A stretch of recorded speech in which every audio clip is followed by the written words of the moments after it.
tout ce qui va toucher votre sang, tout ce qui est tranchant en fait, vous allez devoir le mettre dans cette petite boîte qui est faite pour en fait. Et à chaque fois qu'elle sera pleine, vous devez nous la ramener à la pharmacie et on va vous en donner une autre qui sera vide. D'accord? Voilà. Alors les DASRI, ce sont les déchets d'activité de soins à risque infectieux. Et ce sont des déchets que nous trouvons régulièrement dans les poubelles jaunes. Et il est carrément interdit de les déposer dans les poubelles jaunes. Ils doivent aller en poubelle ordures ménagères. Alors ce sont des déchets piquants, aiguilles, etc., les tranchants. Et les déchets qu'on appelle dans le jargon les déchets mous, ce sont les cotons, les gaz, etc. Quand on est particulier, on vient en pharmacie chercher gratuitement des boîtes conteneurs qui sont délivrées gratuitement aux patients.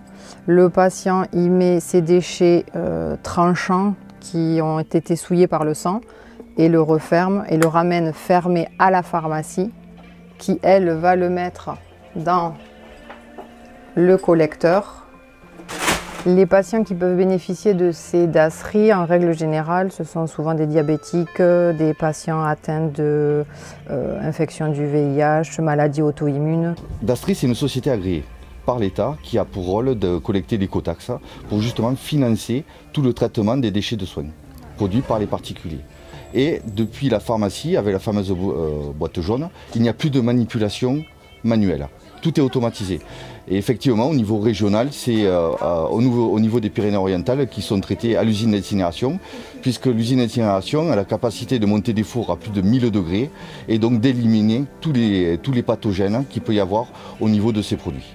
Les boîtes sont ramenées en pharmacie et les déchets qui sont en sac doivent impérativement atterrir dans une poubelle ordures ménagères. Surtout pas dans la poubelle jaune. On en trouve trop au jour d'aujourd'hui.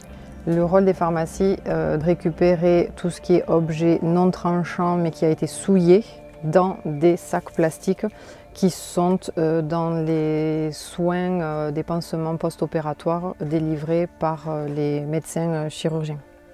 On a notre centre de tri qui est envahi de déchets de soins piquants et tranchants, donc ça commence à poser de sérieux problèmes puisque la dernière fois, on a eu plus de 130 arrêts de chaînes de tri sur un seul jour. Donc on voit bien que nos valoristes et les personnes qui trient les déchets sont mises en danger, mais surtout aussi en termes économiques, c'est plus viable. Une chose très importante à savoir, ce fameux sac jaune, même vide, même ne contenant rien de dangereux, il est pour nous dangereux dans la poubelle jaune, donc à mettre impérativement dans le conteneur ordures ménagères. Merci.